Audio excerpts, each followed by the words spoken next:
Bonjour à tous, très heureux de vous retrouver pour ce nouveau numéro. On continue avec notre formation sur l'analyse des données et machine learning avec Python. On a fini la première partie qui était consacrée à l'introduction ou la prise en main de Python. On a essayé de voir les notions fondamentales que tout celui qui veut travailler sur Python devrait connaître, peu importe son orientation, parce que rappelez-vous, on avait dit que Python permettait de faire beaucoup de choses. On peut faire du web avec Python, on peut faire l'analyse des données, ce que nous sommes en train de voir. On peut faire l'IA avec Python, on peut faire pas mal de choses, mais il y a quand même des notions fondamentales où tout le monde, peu importe son orientation, devait connaître. C'est pourquoi la première partie a été réservée à la prise en main, soit l'introduction au langage de programmation qu'on appelle Python. Alors là, on commence la deuxième partie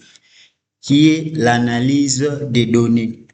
Alors, ça sera une introduction à l'analyse des données. C'est quoi l'analyse des données? En quoi c'est important? On va essayer de parler de datasets et on va finir cette vidéo par l'importation des datasets. Alors, c'est quoi l'analyse des données? Par définition simple, on peut dire que l'analyse des données est le processus qui consiste à collecter. L'analyse des données consiste à collecter, nettoyer, explorer et interpréter des données brutes pour en extraire des informations utiles. On va s'arrêter là un petit moment.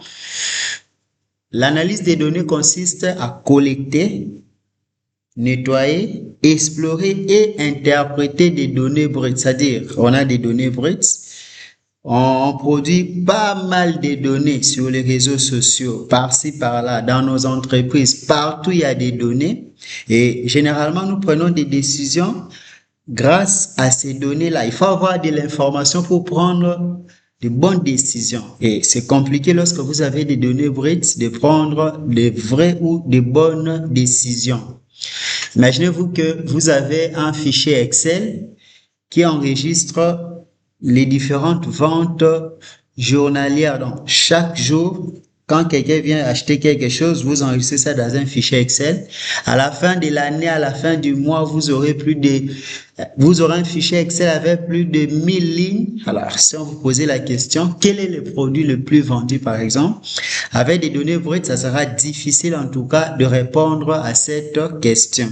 On a les informations, on connaît la vente de chaque jour, de chaque heure peut-être, mais répondre à la question quel est le produit le plus vendu, ça peut être compliqué. C'est dans des situations pareilles que l'analyse des données devient vraiment très, très importante. Donc, ça permet de collecter les données. On a les données. On va nettoyer parce que bon, l'œuvre humaine a toujours des imperfections et il y a toujours des incohérences. On peut avoir des données manquantes, on peut avoir des doublons et tout consort. Donc, après avoir collecté, nous devons nettoyer ces données. On va faire toutes ces étapes. On va explorer et ensuite, nous allons interpréter le risque. Quand on va explorer pour avoir des vraies connaissances, on va interpréter pour prendre des décisions utile pour répondre à des questions et prendre, donc, d'abord, c'est pour extraire des informations utiles, répondre à des questions et ensuite on va prendre de meilleures décisions. C'est, en bref, ça, l'analyse des données. Vous avez un fichier où vous avez les informations de toutes les ventes. On doit savoir quel est le produit qu'il faut privilégier parce que c'est le plus vendu. Quelle est la période où on réalise le chiffre d'affaires le plus élevé? Quelle est, par exemple, la commune ou les clients qui achètent plus? On a besoin de ces informations. Avec les données brutes, oui, c'est difficile de répondre à toutes ces questions. Là, on a besoin de l'analyse des données. Pareil en épidémiologie et dans les autres domaines, finance et tout ce que vous voulez. Donc, on va voir comment collecter les données. Collecter, c'est-à-dire récupérer les données depuis des fichiers, bases de données ou des API. On peut avoir des fichiers ou des données CSV, Excel, JSON, SQL. Et même sur le web, on peut collecter des données partout. Deuxième chose, on doit nettoyer ces données. On doit supprimer les erreurs, le doublon, les valeurs manquantes. On doit gérer ça. On doit imputer tout comme ça, on verra. Ensuite, on va explorer, chercher à comprendre quelle est la structure de ces données, les distributions et les relations dans ces données. Et à la fin, on va essayer d'interpréter, c'est-à-dire tirer des conclusions par rapport à ce qu'on va voir comme information utile. C'est ça en bref, l'analyse des données. Alors, pourquoi l'analyse des données est-elle importante? Pourquoi c'est utile aujourd'hui de maîtriser ou d'apprendre l'analyse des données? Alors, c'est important. Pourquoi? Parce que nous vivons dans une ère des données. En tout cas, nous vivons dans une ère des données et ça, c'est une vérité. Imaginez-vous la quantité d'informations que nous produisons par jour. Des gens qui publient des photos sur des réseaux sociaux, les échanges par mail, par message et tout consort. On produit tellement de données. Alors, quand vous avez l'information, quand vous avez la donnée, vous avez les pouvoirs parce que vous avez la vraie information, vous saurez prendre des décisions éclairées. Celui qui prend une décision quand il a les informations, c'est différent de celui qui prend une décision sans avoir les informations parce que celui-là, sa décision sera éclairée sur ce qui existe sur les vraies informations. Donc, en santé, l'analyse des données est très importante parce que ça permet de prédire des maladies, d'analyser les résultats cliniques, de détecter les épidémies, ainsi de suite. En finance, par exemple, ça peut permettre de détecter les fraudes, de prédire les marchés boursiers, analyser les risques et tout consort. En commerce, on peut utiliser l'analyse des données, par exemple, pour faire des recommandations personnalisées. Je crois que vous avez déjà eu à constater ça, par exemple, quand vous allez sur une plateforme de vente en ligne, généralement, les produits qu'ils vous proposent ont toujours tendance à vous intéresser grâce à l'analyse des données dans les systèmes de recommandations. En éducation aussi, l'analyse des données est très importante parce que ça peut permettre d'identifier les élèves en difficulté, d'adapter les cours et de suivre aussi les résultats. En environnement, pour le gouvernement aussi, en bref, c'est quelque chose qui est très utile de nos jours. Alors, ça c'est une liste de ce qu'on peut faire avec Python en analyse des données. On peut importer les données, c'est ce qu'on va voir bientôt là. On peut nettoyer les données. Comment gérer des valeurs manquantes, les doublons, les types incorrects. Par exemple, une colonne qui contient les nombres, mais c'est des types objects, par exemple. Comment corriger ça? Une colonne qui contient les différentes dates, mais c'est objects. Comment corriger ça? On peut faire ça aussi avec Python. On va explorer et résumer les données. On peut faire des statistiques descriptives, des distributions et tout ce que vous connaissez. Et aussi, un truc intéressant, on peut aussi faire la visualisation, c'est-à-dire représenter les résultats graphiquement, parce que les graphiques parlent plus fort que des tableaux et les écrits, ça c'est logique. On peut aussi trouver des corrélations parce qu'il y a des variables qui sont liées, ça c'est grâce à l'analyse des données. On peut trouver des corrélations, on peut modéliser, oui, on peut faire la modélisation et prédire, c'est-à-dire dans autant d'années, dans autant de jours, on peut avoir telle ou telle situation. On peut faire ça grâce à l'analyse des données et en Python, c'est possible. Et on peut aussi générer des rapports. Ah oui, on peut aussi générer des rapports avec Python. Et là, à droite, vous avez quelques boîtes à outils utiles pour réaliser toutes ces tâches. Alors, pour l'élément des bases de l'analyse des données, c'est la donnée. On ne peut pas faire l'analyse des données si on n'a pas de données. Alors, généralement, on va utiliser ce qu'on appelle un dataset ou un jet de données. C'est ce qu'on va utiliser pour faire nos analyses. Alors, dans le cas de l'analyse des données, c'est comme je viens de le dire, la chose dont on a besoin est la donnée elle-même. Parce que si vous n'avez pas de données, comment vous allez faire des calculs, comment vous allez faire des analyses et comment tirer des conclusions? On tire des conclusions, on fait des analyses à partir des données disponibles. Donc, c'est l'élément essentiel. L'élément qu'on a d'abord besoin, c'est le dataset ou soit les jets de données. Alors, en bref, Un dataset ou un jet de données, c'est juste un ensemble structuré de données. Bon, quand vous avez un ensemble structuré de données, ça forme ce qu'on appelle un dataset. Ça peut être par exemple un fichier sur le patient, on peut enregistrer les informations sur le patient, les symptômes, diagnostic, l'âge, les sexes, ainsi de suite. Ça peut former un dataset. Ça peut être les informations sur les étudiants, les informations sur les ventes et généralement organisées en ligne et en colonne. C'est comme un tableur Excel. C'est ce qu'on appelle un dataset. Vous voyez par exemple ce qui est là. Vous voyez dataset étudiant, vous avez les noms des étudiants, vous avez l'âge, la ville, vous avez par exemple la note obtenue, la mention, ainsi de suite. Ça, c'est l'exemple des datasets. Alors, on a plusieurs types de données. On peut avoir des données numériques, par exemple l'âge, comme ici. L'âge, c'est une donnée qui est numérique. La note obtenue par l'étudiant, les prix de vente d'un article, ainsi de suite, c'est une donnée numérique et la température aussi, c'est numérique.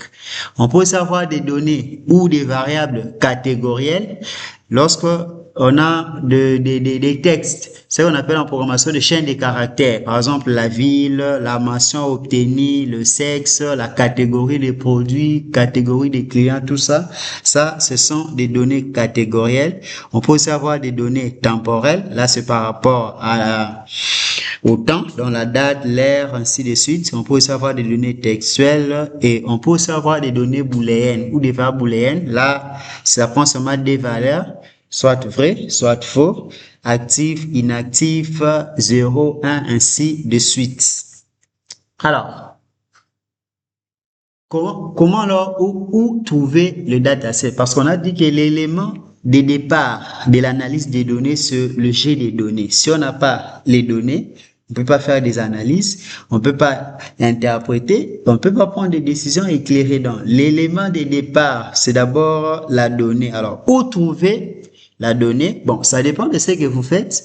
Si vous travaillez peut-être sur un vrai projet, vous pouvez trouver les données à partir des enquêtes, à partir de l'application, dans votre entreprise, ainsi de suite. Comme j'ai donné l'exemple tout à l'heure, si vous avez peut-être votre commerce où vous enregistrez toutes les ventes, là, ce sont vos données.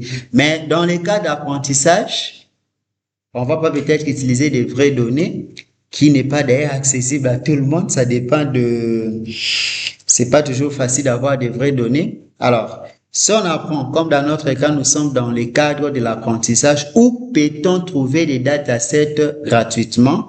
Là, vous avez quand même une liste non exhaustive, bien sûr, de quelques plateformes où on peut télécharger des datasets pour l'exercice, pour s'entraîner, Kaggle et tout comme ça. Vous avez quand même la liste qui est là. Donc, pour s'exercer ou réaliser des projets, il existe plusieurs plateformes où on peut trouver des datasets gratuitement. Et là, c'est le plus important. Vous pouvez faire un tour là-bas et généralement, vous créez votre compte et vous aurez accès à plusieurs datasets qui vont vous permettre de réaliser des projets, parce qu'on peut réaliser des projets avec des données obtenues là-bas et on va adapter ça avec la réalité. Donc, pour s'entraîner, comme dans notre cas ici, voici quelques plateformes où vous pouvez facilement trouver vos datasets. Et pour cette vidéo, on va essayer d'utiliser Kaggle.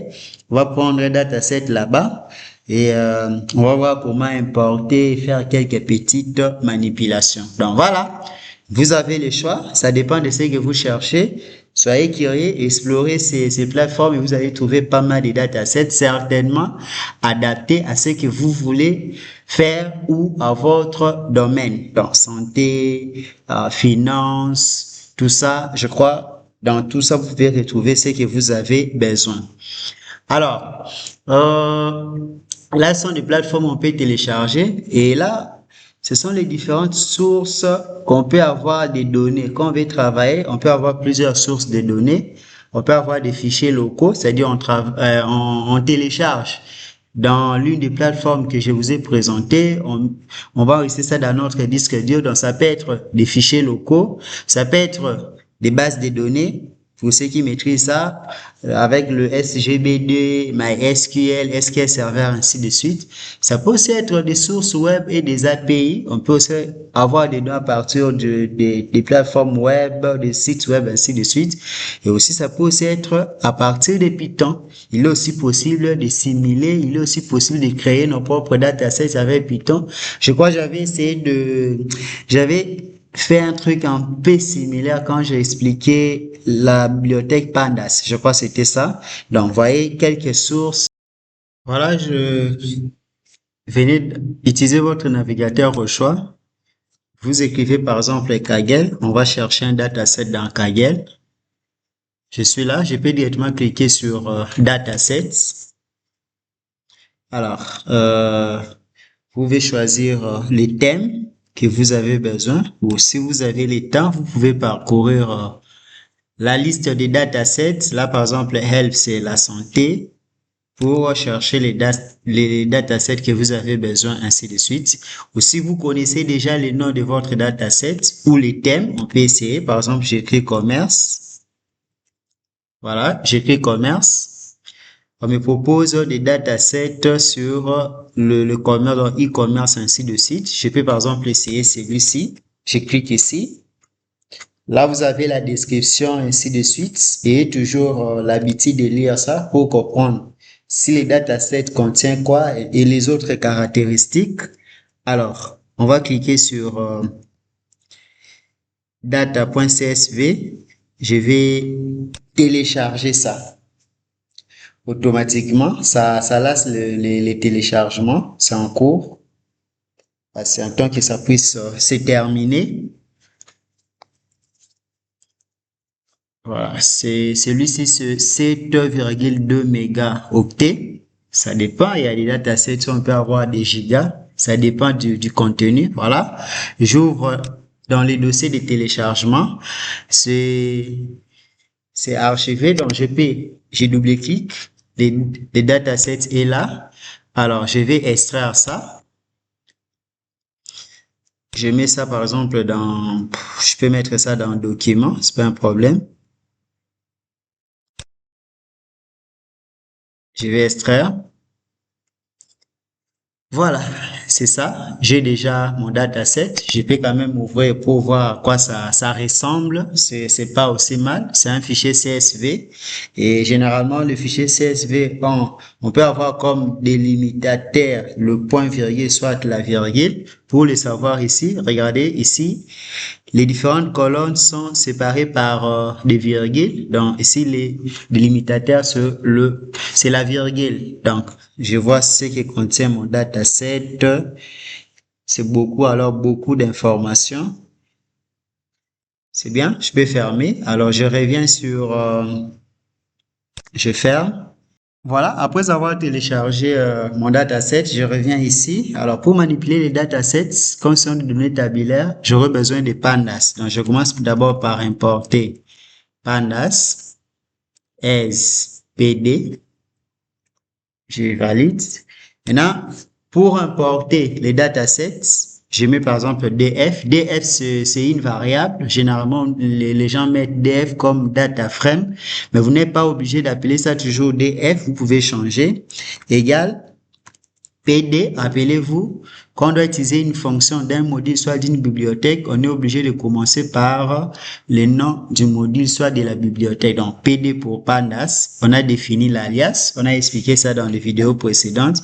Alors là, la fonction qui permet d'importer ou de lire les fichiers CSV, c'est read CSV. Et entre parenthèses, vous allez mettre les chemins ou le nom de votre dataset. Alors, si les fichiers se trouvent dans le même dossier ou même répertoire que votre répertoire de travail, là, vous mettez juste le nom et l'extension. Et si ça se trouve ailleurs, vous devez mettre les chemins parce que ce n'est pas une obligation que le dataset soit toujours dans le même dossier que votre fichier de travail. Alors, comment faire? Pour copier le chemin, allez dans l'explorateur des fichiers. Chez moi, c'était dans Documents. Je suis là. vous faites clic droit et vous cliquez sur copier en tant que chemin d'accès. Ça, c'est pour ceux qui ont Windows 11. Pour ceux qui ont 10, je ne suis pas sûr que copier en tant que chemin d'accès directement là. Donc, vous devez aller dans propriété. Propriété, vous allez dans sécurité. Voyez là, on a écrit nom de l'objet. C'est là que vous allez copier le chemin. Là, il y a et le chemin et le nom de votre dataset. Voilà. Mais pour nous qui avons Windows 11, donc clic droit. Vous cliquez sur copier en tant que chemin d'accès. Je reviens ici et là, je vais coller. La seule chose que vous allez changer ici, c'est là où il y a des anti-slash, vous mettez des slash. Là aussi, vous mettez slash, slash.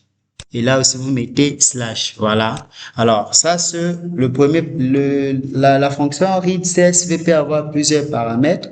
Le premier paramètre obligatoire, c'est le nom de votre dataset, votre fichier. Le deuxième paramètre qu'on peut aussi avoir sur le séparateur, parce qu'avec le fichier CSV, on peut avoir comme séparateur point virgule, on peut aussi avoir comme séparateur virgule. Alors, par défaut, les séparateurs considérés ici, c'est la virgule, c'était le cas pour notre dataset. Mais si peut-être votre dataset, le séparateur, c'est point virgule, là, vous êtes obligé d'ajouter le deuxième paramètre ici, sep, et vous mettez point virgule, c'est-à-dire le séparateur de mon jet des données sur point virgule. Mais dans notre cas, comme c'est la virgule qui est le séparateur par défaut, ça ne sert à rien de renseigner le deuxième paramètre. C'est bon? Je vais exécuter et voilà, j'ai une erreur. Alors, quand vous avez une erreur, il ne faut pas paniquer. Je descends. Voilà, j'ai lu l'erreur. Ah, voilà. Ça veut dire que c'est par rapport à l'encodage. L'encodage des fichiers, dans les informations que j'ai trouvées là, le Pandas essaie d'importer les fichiers avec l'encodage ITF8, mais il y a quand même des caractères dans mon dataset qui ne correspondent pas au format ou à l'encodage ITF8. Alors, ce que j'ai en faire dans une situation pareille, je peux juste préciser l'encodage. Je vais par exemple les paramètres, je peux préciser l'encodage.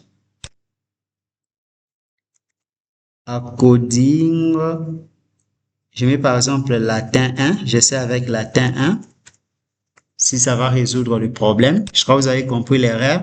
Dans le Pandas essaie d'ouvrir le dataset avec l'encodage UTF-8, sauf que dans mon dataset, il y a des caractères qui ne respectent pas l'encodage, donc qui ont des caractères qui ne sont pas dans l'UTF-8. C'est pourquoi ça a généré une erreur. C'est pourquoi j'essaie de changer l'encodage.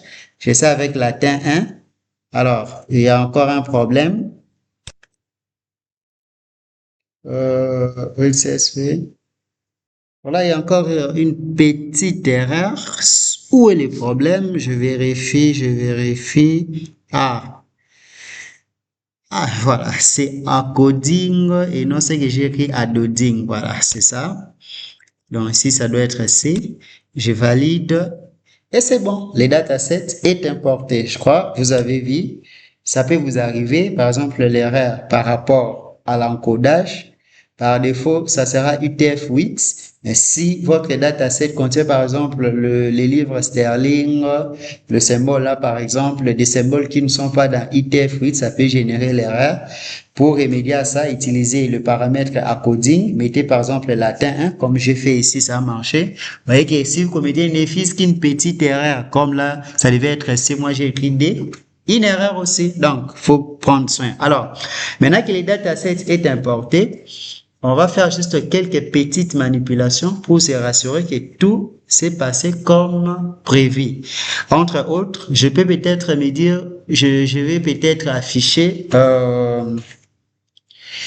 les premières informations de mon dataset.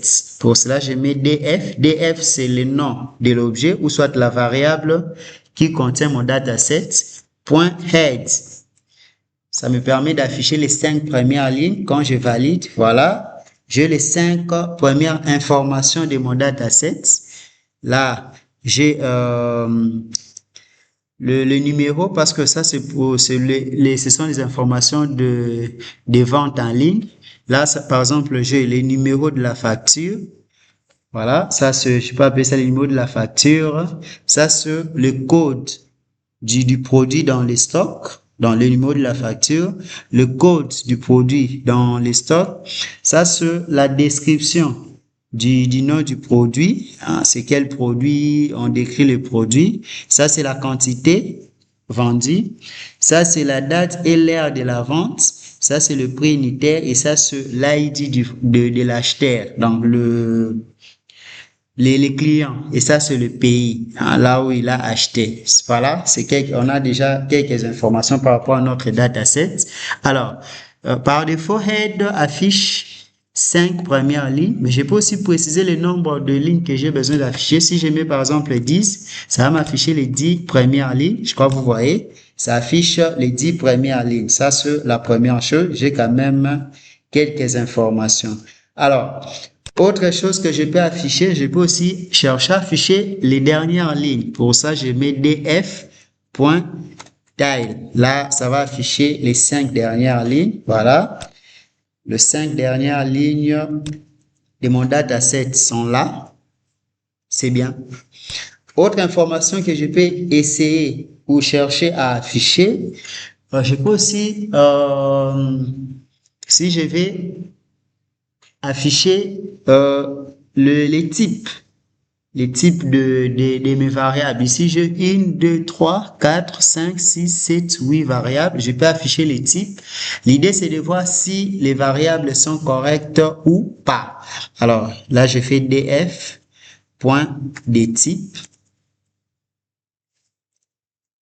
Je valide. Voilà. Là, j'ai les types de mes variables. La première variable, c'est object, quantité, int.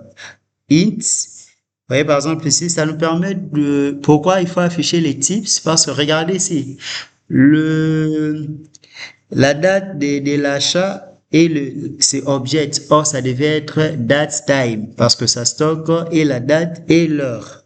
Grâce à ça, je saurai s'il faut corriger ces types. On va voir ça dans la partie nettoyage des données. Alors, autre information que je peux afficher quand j'importe mon dataset, à part les types, je peux aussi essayer de voir les informations détaillées. Donc, je mets df.info, je valide. Là, j'ai quand même les informations détaillées de mes variables. Voilà.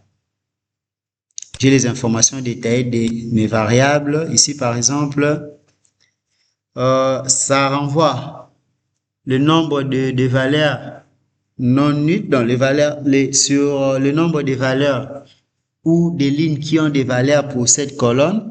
Et c'est-à-dire, en d'autres termes, dans cette colonne, combien de lignes ont la valeur renseignée pour cette colonne et combien de lignes n'ont pas cette valeur. Bon, voilà.